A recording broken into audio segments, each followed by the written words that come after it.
Good afternoon. My name is Chris Chop, and I'm the Transportation Director for the Greater Portland Council of Governments. I am joined by Jen Ladd, our Consultant Project Manager from Tool Design, and we have a couple other team members on the call as well, helping moderate and helping with some of the fun interactive polls that we have for you today. We have Laura Qualey and Carl Epic from GPCOG and Tool, respectively.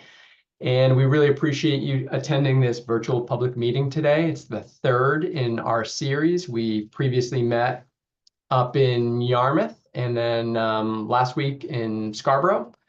And over the past couple of weeks, we've gathered a lot of really good input, and hopefully today is no exception. And our hope is to try to replicate that hands-on experience that you would get at an in-person event, at least the best we can. But that means, we'll provide some background on the study and some fun trivia polling questions along the way. And then we'll really transition into the real purpose of the meeting is to hear from you. Understand what you like, what you don't like about Route 1, what your vision could be for the future of Route 1, and some other questions about different trade-offs and decision points along the way. You may want to have your phone handy, as it will be useful in the interactive portion of the meeting toward the second half of this. And with that, thanks again for coming. Enjoy your lunch if you're eating, and we can dive right in. All right, so we did introductions. We'll talk a little bit about the role of GPCOG, what we are, who we are, if you didn't know, and then we'll get into a little bit more about the project, what it entails, and then we'll get into the more interactive portion. All right, so we're going to start with a question. We had some fun trivia questions at the in-person meeting, so we're going to replicate those here for you today. It's just to get you thinking about the corridor and test your knowledge. These questions that we'll sprinkle in throughout this presentation are pretty challenging, but let's see how you do. So Laura, with that, if you want to launch our first poll.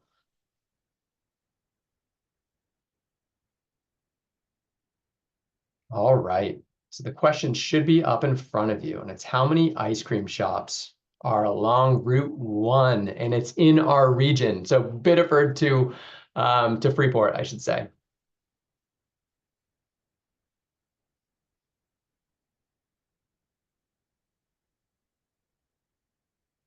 Right. Getting good response rate right now. 9 is in the lead. 2/3 of respondents. We got Shannon in the chat saying that's the Dairy Corner in Scarborough. Nice job, Shannon. All right. Looks like we've got really good participation in the 93% with 9 ice cream shops in the lead. And Laura, you can, I suppose, end the poll. And Jen, do you know off the top of your head what the correct answer is? The answer is D, 27. Wow. And again, as Chris said, this is intended to be fun. So there's one near to the corridor, I know, that's like in the process of opening, but the idea is, just to kind of get you thinking about the corridor and give you that general sense. So yeah, a lot of ice cream options. For sure. Okay, well, let's go to the next slide. We'll get another quiz question up in a moment, but a little background on GPCOG, Greater Portland Council of Governments. Go ahead, Jen. We are a membership-based organization, really from the Lakes region as far west as Bridgeton, serving communities all the way to Casco Bay. Freeport and Durham are kind of northern parts along the coast. And then as far south is Biddeford, Saco, Old Orchard Beach, primarily under our transportation work that we do. As I mentioned, membership-based, we're guided by our region's communities and other partners that make up our committees and boards at GPCOG. And we work to strengthen communities and connect the region to build vibrant and resilient future. And transportation is certainly no exception to that. And we really try to help communities do together what they maybe can't do alone. Go ahead, Jen. And so let's talk about why we need to reimagine Route 1 and give you a little bit of brief background on that. Our study area, as I mentioned, is Biddeford in the south to Freeport in the north, 40 miles, 9 communities. And we did a couple of years ago, had a Vision Zero action plan, which culminated in a series of action-oriented steps and a commitment to reducing fatalities and severe injuries on our roadway network in the 29 cities and towns to 0 by the year 2045. And so we brought town city managers together toward the completion of that plan and said, look, there's a lot of really good funding opportunities right now at the federal level, state level. What can we do to begin implementing the plan? And we looked at all of the data and really showed that Route 1 really lit up in the region as an area of extremely high risk for fatal and severe injuries, in addition to the crash history, particularly in the southern communities that we've seen over the years. And so town city managers said, well, let's get projects ready so that they're good candidates for federal funding. And in order to do that, we need a little bit more in-depth analysis to inform those recommendations. We need to go out to the public and better understand what the public's collective vision is for the corridor within their communities. And so that was a big catalyst why we're doing this effort. It was really driven by our member communities. And it was also identified, Route 1 was identified as a potential corridor for rapid transit, whether that's higher speed, more frequent bus service, higher quality bus service than what exists today. Could be higher capacity train service. And so that was identified in our Transit Tomorrow plan. This is our region's long-range public transit plan. There are other factors too, but those were a couple of the key reasons that kind of led us to where we are today. And I will just add, Chris, that the map here, if you're a fan of maps like I am, there are online, this is available on GPCOG's website sort of in general, but also we will be providing an interactive platform for the Route 1 specific map as well that will allow you to sort of zoom in and out on some of this really interesting data, including some of the safety and risk data. So if you're interested in seeing that in more detail, that's available too. Yeah, thanks, Jen. All right, and here's a quote from Nathan Poor, Falmouth Town Manager, and he kind of coined the phrase reimagining Route 1 when we met as town city managers a while back. And he said, it'd be great if we could basically reimagine Route 1 across all of our communities, and really with the intent to ensure that a project doesn't abruptly stop at a municipal line, that if one community is expanding a path along Route 1 or bike lanes, that those bike lanes or path trail continue to the next community, or at least there's a shared vision for how to connect the dots on some of these different improvements. Coordination of traffic signals is another good example. Transportation is not strictly local in nature. It's bigger, it's regional, it's statewide. And so that's why we're coming together, 9 communities and other partners. Go ahead. Our study area, I mentioned this already. I'll mention that we're also looking at electrification opportunities as well as land use and zoning opportunities to ensure that the transportation improvements that are ultimately recommended in this plan or study align with the community's vision for what they want their community to look like, what they want these priority centers to look like. These are areas that were identified by communities during our long-range transportation planning process. Said these areas could be poised for additional growth and development. Well, we want to make sure that the growth and development matches what the transportation network is showing in the future, and that the two are kind of working together and not at odds at all. And so that's another thing we're looking at. Go ahead. And our charge. Jen will get into this a little bit more, but a lot of this is coordination, public engagement, data collection analysis, and ultimately using all that information to inform recommendations and get to 15 to 20 prioritized projects that are shovel-ready, shovel-worthy for future investment. Go ahead. And our partners, all 9 communities are at the table in this study. And Maine DOT is an absolute critical key partner in this as well. And we have 2 transit agencies that provide service along Route 1, GP Metro and Biddeford Saco Old Orchard Beach Transit. So they're key stakeholders, and there's others as well. We want to coordinate with utility companies and Central Maine Power and other entities, Maine Turnpike Authority, to see what plans are in the works, so that, you know, if we are recommending projects for or different improvements for construction, that maybe we're only digging up the roadway once, we're coordinating on those investments, and that we're making the best use of limited funding available. All right, another fun quiz. So Laura's going to launch this next one.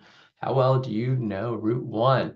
The question is, how many traffic signals are along Route 1 from Freeport down to Biddeford? Is it 62, 109, 130, 298? I feel like we need the Who Wants a Millionaire to Be a Millionaire music or something. All right, 130 is in the lead. We've got 85% participation, which is great. That's about where we landed last time, 90%. We'll give folks another couple seconds, and 20 out of 20 participated. So we'll end the poll with 130 in the lead. Almost 2/3 of you said 130. And Jen?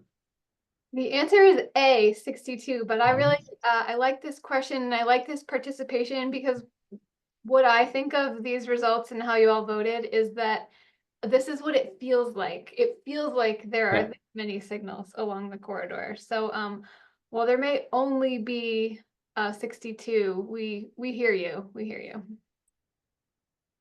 Yep. All right, so we'll close that, and then quick timeline background. I won't spend too much time on this, and I know you can't read the words on it. These were a couple of big display boards that we had at the public meetings in Yarmouth and Scarborough. We're going to host these higher resolution versions on our website as well, and thanks to Tool for putting these together. But just so you know, Route 1 is turning 100 years old next year.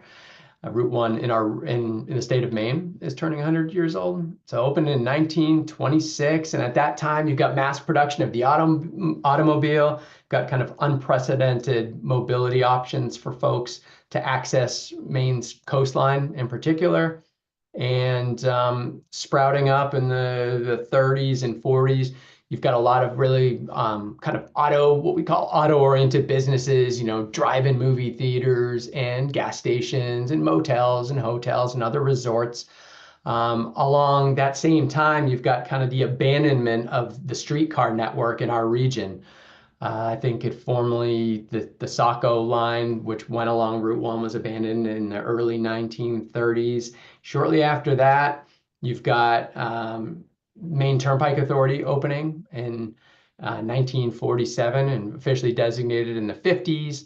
That hurt some businesses at the time along Route 1, but others sprout up, particularly near the interchanges.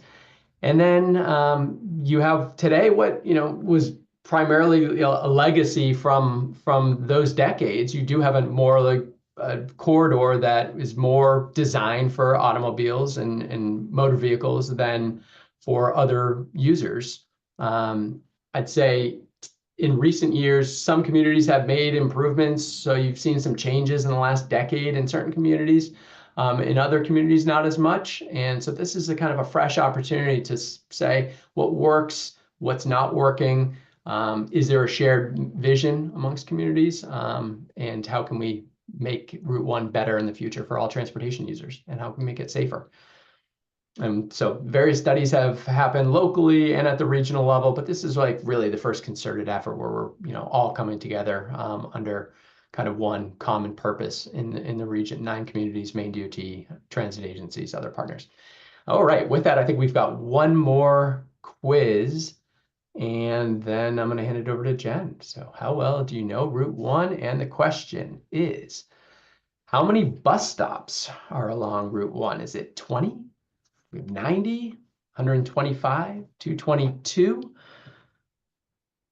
Metro and Biddeford-Saco Old Orchard Beach Transit are providing service along the corridor. We've got 60% of you, 70% of you. Let's see. 85%, 20's in the lead right now. I know these are tough questions, but they do get us thinking, and folks had fun with these at our in-person meetings. All right, so we've got 95% participation, so we can close the poll. 20 was in the lead. And Jen, what's the answer? The answer is 125. So this is a 40-mile corridor, and the 125 number represents sort of bi-directional stops. So if there's a stop on the north side and on the south side, those are all included. So lots of bus options. Yeah. All right. And Jen, I think I'm handing it over to you now. Yes, great. Thanks. Yeah, you bet. I will spend just a couple of slides going over the Reimagining Route 1 project in particular, and talking through some of the tasks that we are helping, Tool Design is helping GPCOG and our other partners with. First and foremost, the priorities of our study here are just to take a comprehensive look at the corridor, as Chris mentioned. We're looking for a multimodal approach that is coordinated between communities, so we don't have any of those abrupt transitions.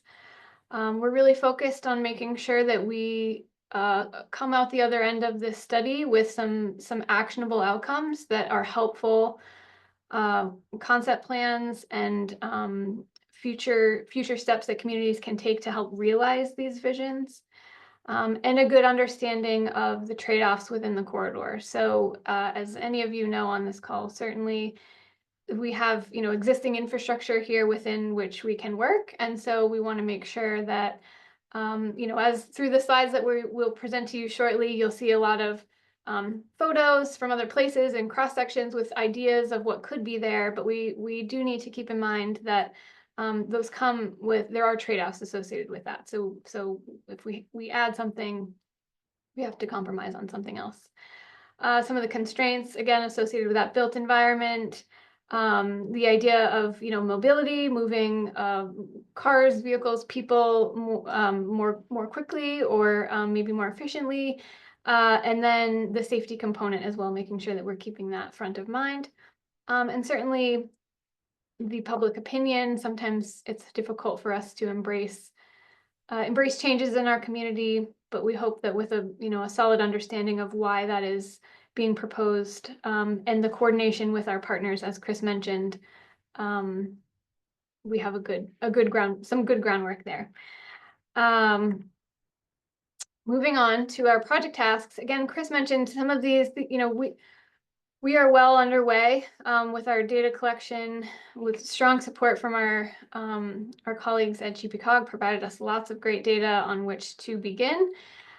We have done a solid study of a lot of these different plans and studies that have been completed to date, and that is in an effort to make sure we're not fully reinventing the wheel here. We want to make sure that we're picking up and utilizing good work that has been done in the past, but making sure we're moving forward from there.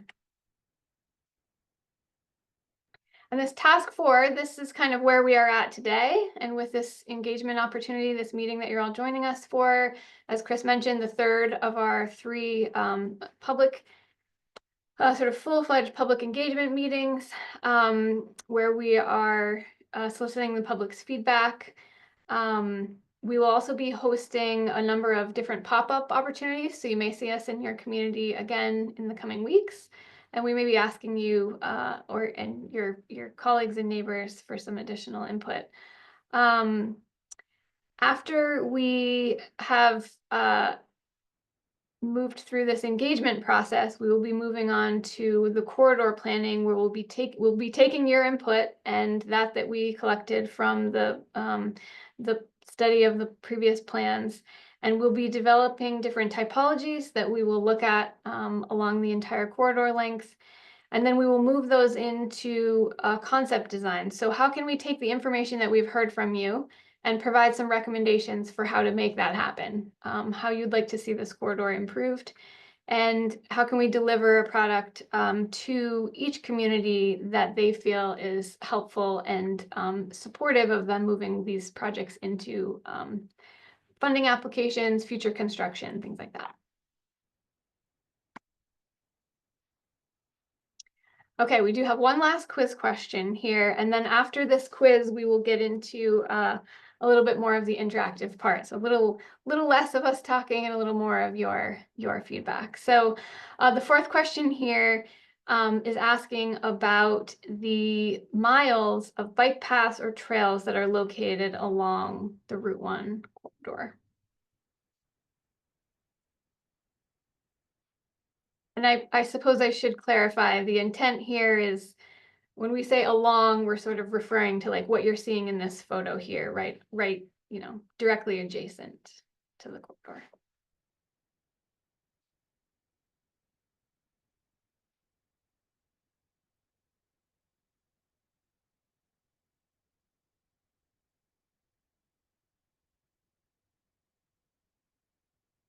Okay. There we go. Looks like we have all 20 people have answered, and definitely some strong preference here for that 17.88 miles of bike paths and trails. The answer here that we have is actually 2.7 miles. So not a whole lot in the way of the overall corridor study length. And Jen, for that, we were referring to trails, typically 10-foot wide, in nature, 10 or more. Yes, Not sidewalks. We're not including sidewalks in that. correct. Yeah, Yep. something that would be comfortable for biking along the idea. Yep. Okay, moving on. We are ready for your input, for your imagination. So help us reimagine this corridor. We will sort of move through this in two parts, and shortly we will be switching over to a Mentimeter platform, if you're familiar with that. So we'll have a QR code for you to scan. But before we get to that, I just want to let you know what we will be addressing when we get there. And we're sort of looking at two different categories of your input. The first is to help us understand your priorities and what you would like to see prioritized both within the right-of-way or sort of what you could expect to consider, the existing roadway limits. And also within our priority centers that Chris referred to previously. So there are 9 of these along the corridor. They're generally, the neighborhoods or sort of, denser centers of development today. And they've been identified, as he mentioned, by GPCOG as target areas for future growth. So within those areas, we would like to know what you would like to see there. And we'll give you some prompts and some ideas for that moving forward. So that's sort of the first category. And then the second category of input that we would love to get from you is just your vision, sort of just an overall vision. This one's really simple. We're just going to ask you for a couple of words. But we'd like to know, what that, technical terms aside, what would you like to see along this corridor in the future, down the road, so to speak. Okay, so now to the Mentimeter side. You can do this either with your phone or on a web browser. And if you have your phone and something to scan the QR code, that's available for you on the left. If you don't, no worries, just open up a web browser, type in menti.com. It will ask you for a sign-in code, which you will see here. And please, if you have any difficulty with this, we'll give you just a minute to log in, but be sure to let us know in the chat if you have trouble.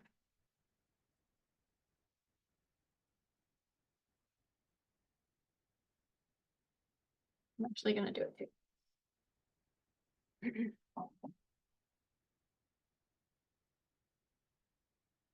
Okay, and Carl, I will stop sharing if you could if you could share the Mentimeter windows. That should be working.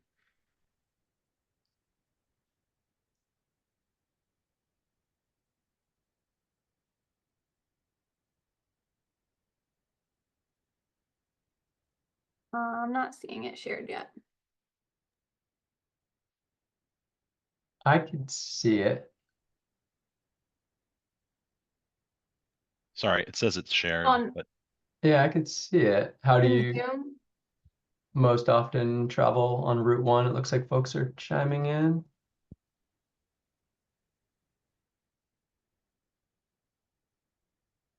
I don't think you're sharing it in Zoom though, Carl, are you?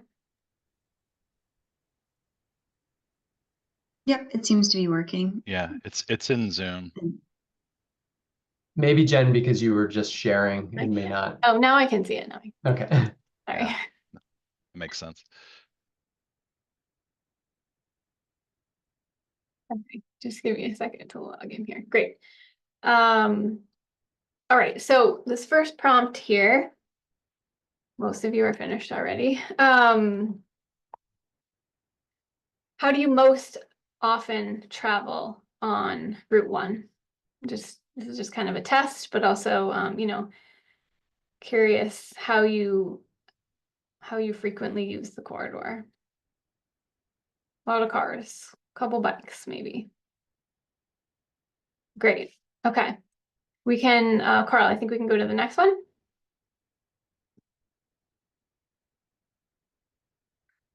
So you just told us how you travel on Route 1, but how would you prefer to travel on Route 1? We'd love to know that too.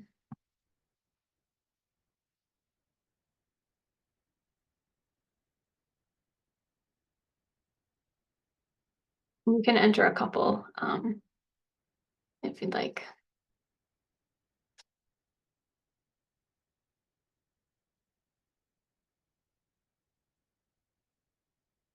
Great. So some public transit requests. We've got at least one runner in the group. Bus rapid transit, BRT. Mhm. Yeah, great. Car, walking.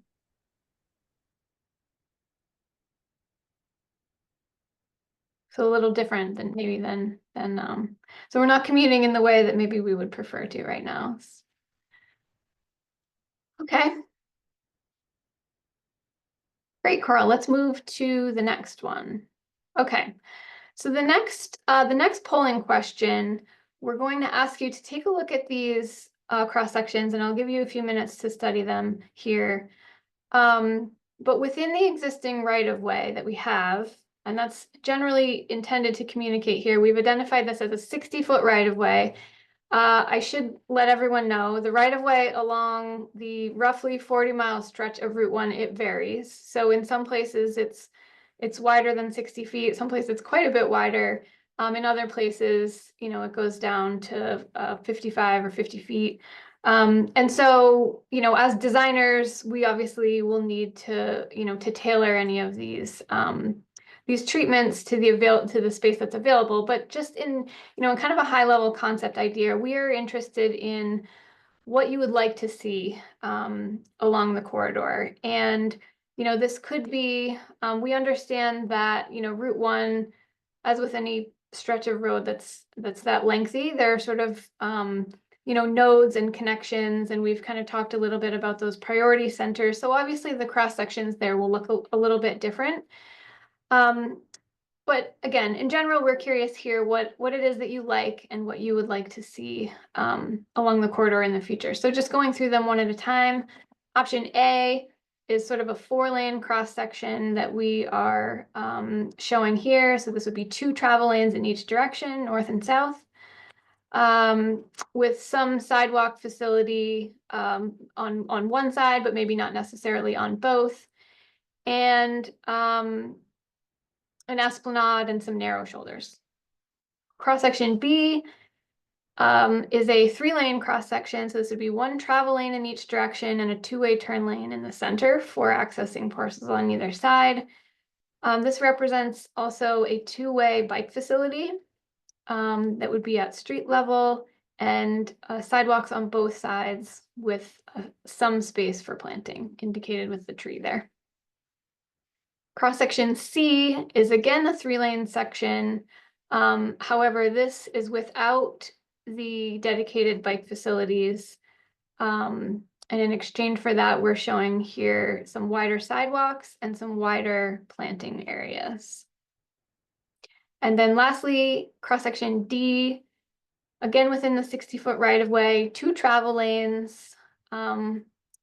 Dedicated bike facilities return to this concept, but they are one way in each direction. And they are off of the road, they're up at sidewalk level. In addition to sidewalk facilities on both sides and some planting areas. So A, B, C, and D. And Carl, if you would like to switch to the next slide, we'd like to know which of those you would like, which you prefer. So in your order of preference, 1, 2, 3, A, B, C, or D. And again, we know this is a kind of an oversimplification, and that there's so many different permutations of configurations that you could have on different stretches of Route 1 through the region. You could And we'll be potentially able to also have a little bit more conversation later too about it. Yeah, for sure. You could also think of this, there are sections of Route 1 that are similar to these now. And so if you, if you can picture those, I know, there's a stretch of Route 1 through the Scarborough Marsh, for example, that is 4 lanes, 2 lanes in each direction. So for those sections, how do you feel about them now? Do you like that? Do you look forward to going there? Or are some of the other cross sections spaces or places that you tend to be more comfortable in or prefer?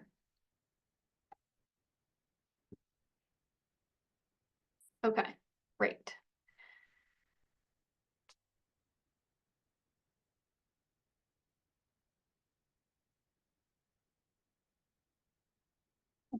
We're maybe just another minute or two, second or two.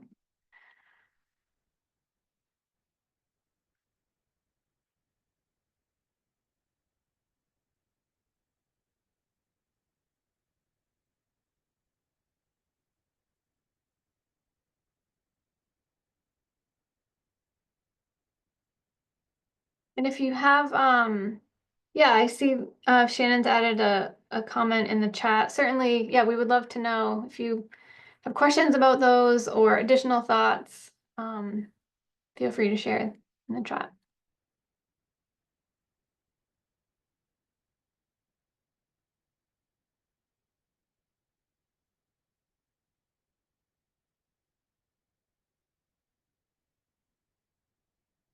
Some comments about maximizing shade and unpaved surfaces for stormwater management.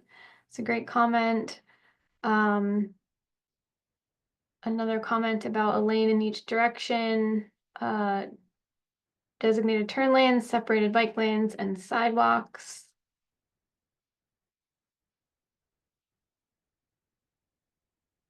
Yeah, some difficulty. Allison's referring to difficulty pulling out onto Route 1 without feeling the need to really accelerate out of the way. Okay. And I think real quick, I think the chats right now are just coming to the panelists, but we'll open it up shortly so that everyone can see everyone's discussion once we get into the final part of this. Sure. In the meantime, I will continue to read them if that's helpful. Some other comments about preferring bike lanes on both sides of the road. It's a great comment. We try not to have, 18 different cross sections for you to look at. So certainly good feedback.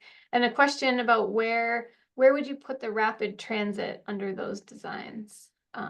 Yeah, so that's another good question. So we could either, they could be in lane with a vehicle, typical vehicle traffic, or again with a trade-off, perhaps one of those 4-lane sections could become a bus only lane. It's another idea.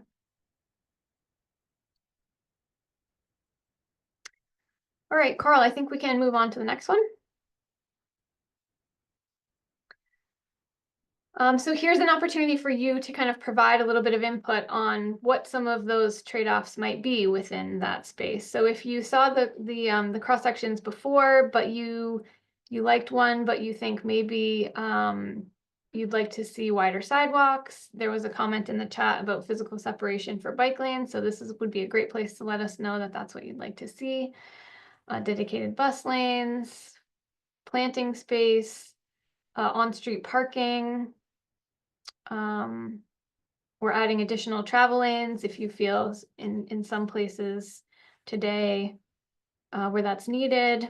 And certainly if you have other things, this is not an exhaustive list by any means. So if there are other elements that you would like to see considered, feel free to add them in the chat.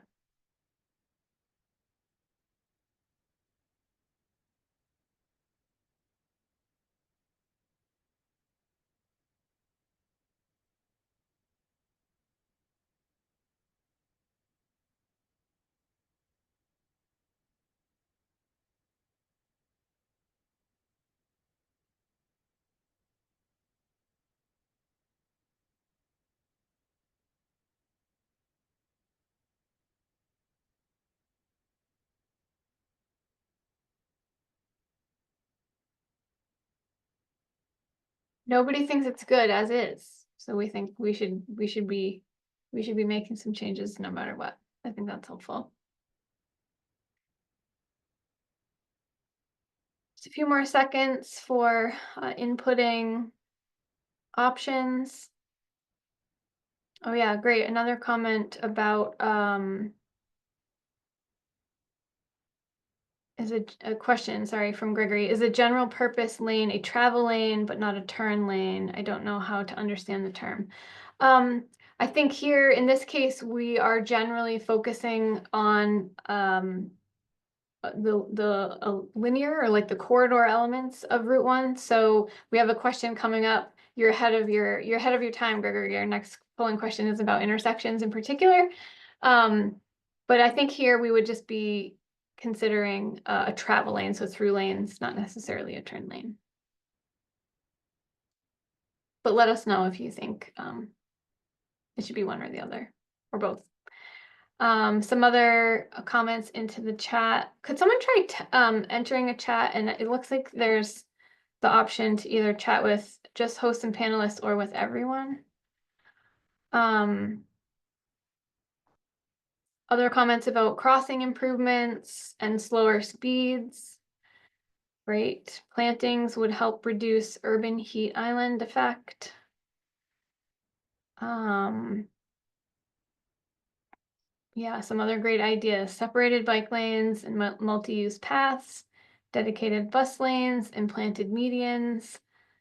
I want Route 1 to end its status as a stroad and become a place that people want to spend time on rather than just passing through.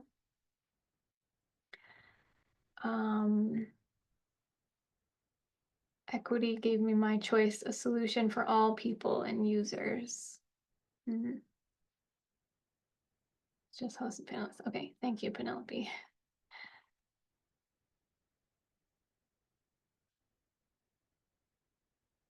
Great. So I think we've made that adjustment. So now attendees should be able to send messages so that everyone can see them.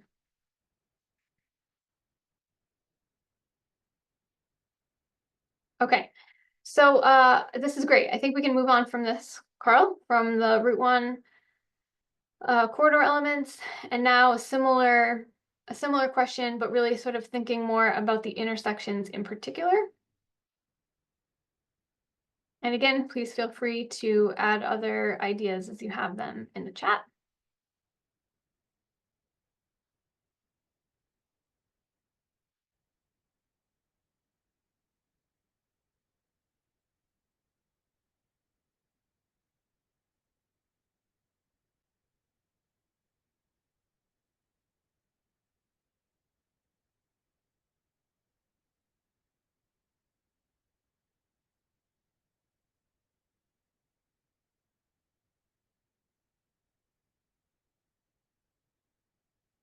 like some roundabouts.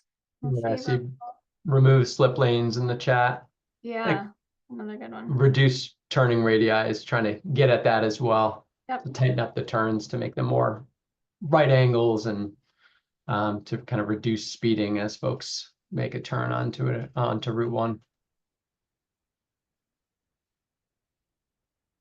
So yeah, that's a good point.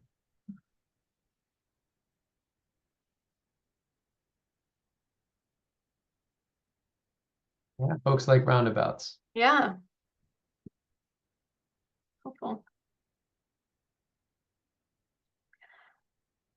All right, just a couple more seconds on this one.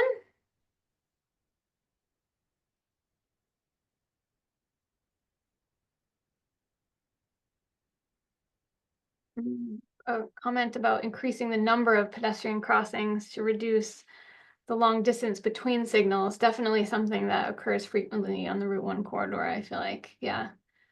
And the conflicts of mid-block crossings. Comment from someone who's not a fan of roundabouts. That's helpful too. Dangerous during the summer when people from away don't know the local rules on how to use them. Okay, great. Well, let's move on to the next one. Coral? Thank you. Okay, so here we have some photos. So the next polling question after this this inspiration board here of photos will ask you about the types of uses that you would like to see in the priority centers. So these are just, just 6 ideas, but certainly think about your own communities or the priority centers along the corridor that you are most familiar with, or even other communities that have places that you think are really great and fun and exciting and safe and welcoming to be in. What makes those that way?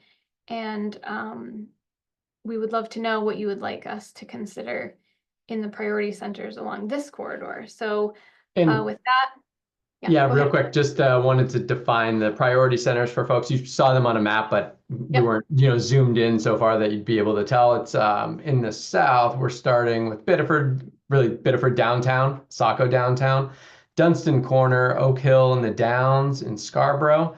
We've got Main Street, Cache Corner in South Portland. In Portland, we have the Portland Transportation Center, which isn't really on Route 1. Route 1 actually follows 295, so Portland Transportation Center, Thompson's Point is off of Route 1, I guess, in some sense. East Deering in Portland, Falmouth Route 1 through their kind of commercial district, and Yarmouth Village and Freeport Village. Those are the 9 priority centers kind of identified by the communities during our long-range transportation plan. Thank you, Chris. All right, Carl, let's have everyone weigh in on what they would like to see.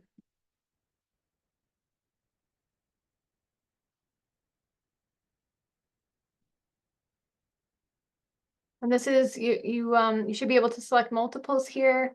And again, no, not hard and fast. So if you have more than 3 things you'd like to let us know, again, just let us know in the chat.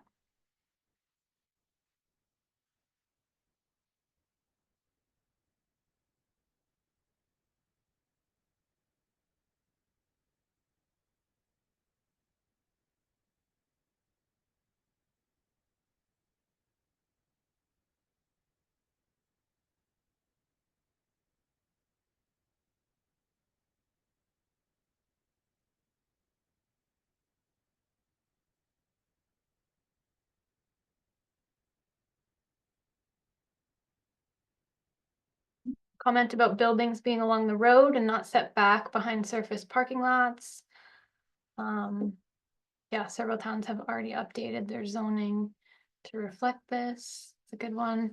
Definitely a mix of uses in the lead here, which I guess, it could be a combination of any of these things, in addition to some others as well. A transit hub, that could be another idea you could consider. Municipal uses, town hall, post office, library, that type of thing.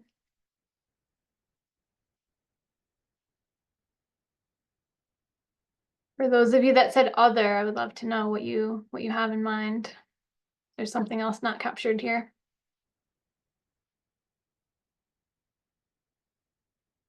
Oh, Gregory, again, you're a future teller. Great. So I think this is pretty good input. We appreciate that. Carl, let's move to the next one where we are going to ask about the height of buildings that you would like to see.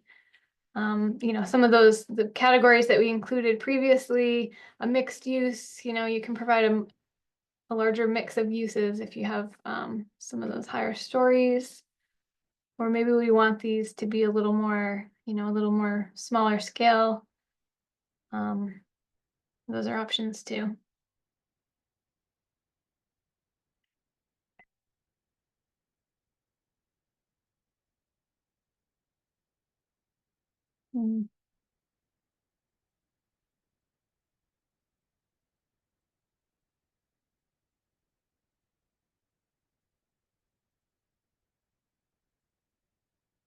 Okay, so 3 to 4 stories, maybe a little more than 4 stories seems to kind of be the sweet spot. 1 or 2 more seconds on this one. All right.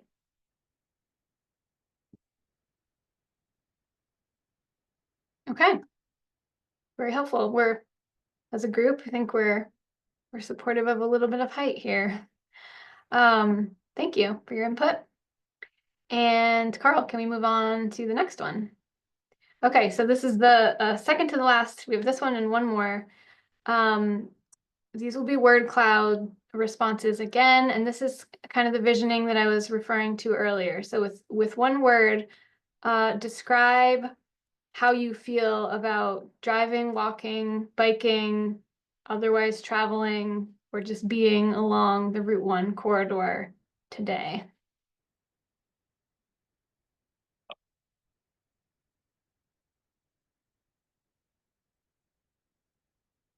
Bad.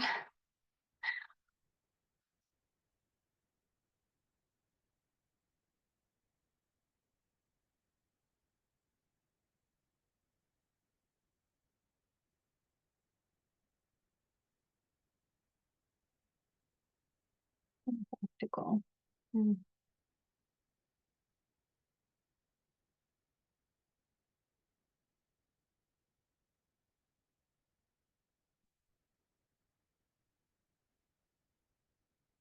Okay, another second or two. Get your words in. All right.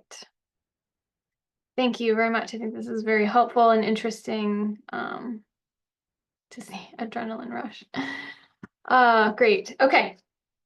Next and last polling question here.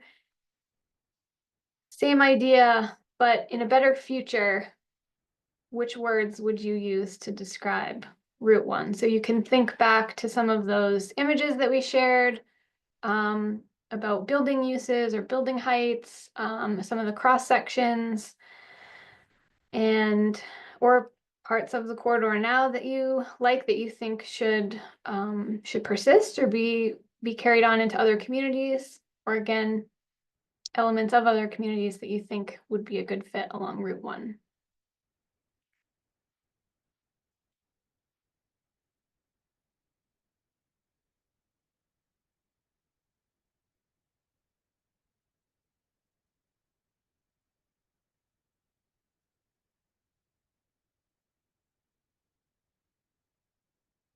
Charming.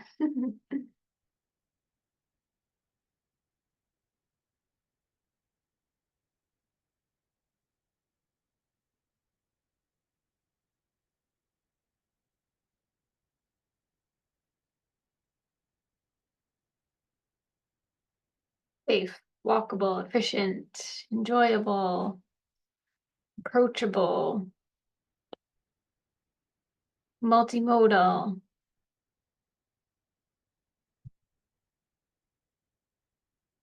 Proud. These are great. Okay, just another second or two.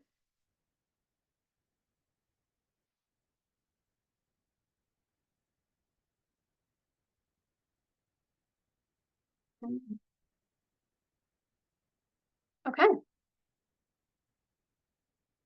Wonderful. Well, thank you all for your input here. A couple of later ones. Awesome.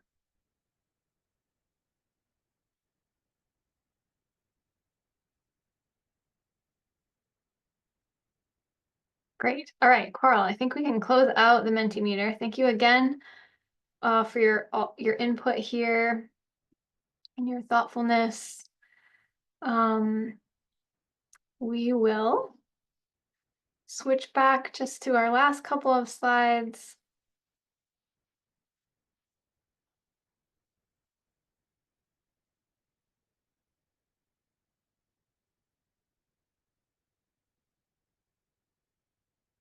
Which we will take, we have a couple of minutes for questions. And while we do that, again, you can feel free to raise your hand or, sorry, actually, I'm gonna put this up.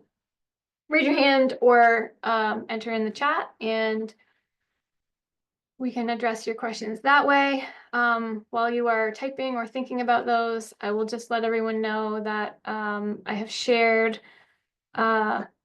Chris's contact information and my own contact information. If you have future questions or thoughts about this project, additional input that you'd like to share, please feel free to reach out to either one of us, and we would love to hear from you. There's a question from Gregory in the chat about the slides being available for viewing. Yes, I think we can definitely make the slides available, and as well as this is being recorded, so we can look into sharing the recording as well. Another question, will there be any events marking the 100-year milestone for Route 1? That's a great question. I don't know, Chris. Do we have a big party? Not that I know of. We'll have to talk to some partners about that. That'd be fun. Yes, partners. Mm-hmm. Yeah. It could potentially, I don't know, I'm just spitballing, but like it could be a potential, with the next year time frame, it could potentially be a good fit for any of these, if any of the recommendations that we come up with through the course of this study, that could be a fun way to kind of kick it off. Yeah. Uh, And the website is reimaginingroute1.org.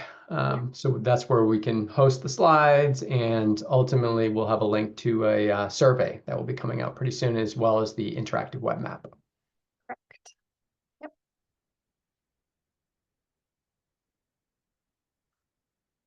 Any other questions or parting thoughts in our last minutes?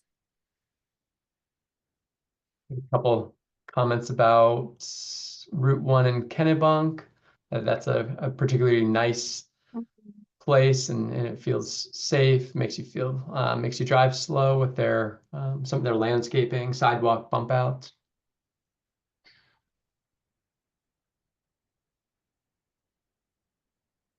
Yeah, Gregory is pointing out to the option of the proposed Casco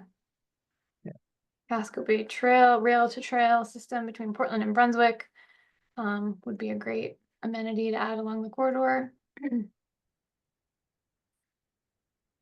Route 1, as you enter Biddeford from Saco, has a very narrow right of way, so providing dedicated bike lanes is not possible.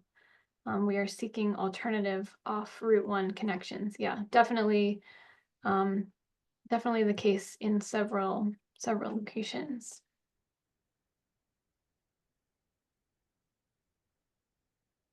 Oh yeah, and a question about us sharing this information with Brunswick and towns to the north and south of the study area. Sure, I think we'd be happy to share. And this website that's on display here too is open to the public. So if you have points of contact or friends, family, otherwise in some of those communities that are outside the GPCOG region that might be interested in this work, please feel free to direct them to the website. When we do have the survey and maps interactive map options up there, which will be very soon. I got the links just before this meeting. So I think we'll be sure to share those with you all as they come live. But you don't need to be a resident of the region by any stretch in order to provide your input. If you work here, but you live in Bridgeton, we'd love to hear from you too.